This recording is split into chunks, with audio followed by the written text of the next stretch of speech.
ছয় দফা দাবি আদায়ে এবার মহাসমাবেশের ডাক দিয়েছেন কারিগরি শিক্ষার্থীরা। আগামীকাল রোববার সারা দেশে এই কর্মসূচি পালন করবেন তারা।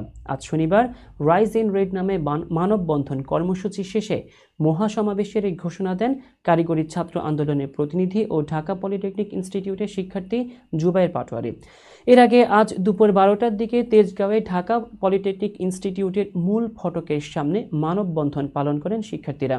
কুমিল্লার কর্মসূচিতে হামলার অভিযোগে রাইজ ইন রেড নামে এই কর্মসূচি পালন করা হয়। এ সময় আন্দোলনরত শিক্ষার্থীরা রক্তে আগুন লেগেছে, আবু সাইদ মুগ্ধ, শেষ হয়নি যুদ্ধ, দেশ গড়ার হাতিয়ার, গর্জে ওঠো আরেকবার সহ বিভিন্ন স্লোগান দেয়।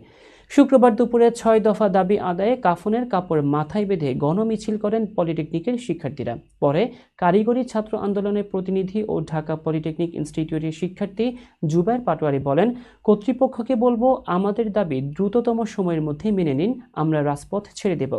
কুমিল্লার ভাইদের উপর হামলার সুষ্ঠু তদন্ত ও বিচার নিশ্চিত করুন, তাদের সুচিকিৎসা নিশ্চিত করুন। আমরা আপনাদের সঙ্গে আলোচনায় বসতে আগ্রহী।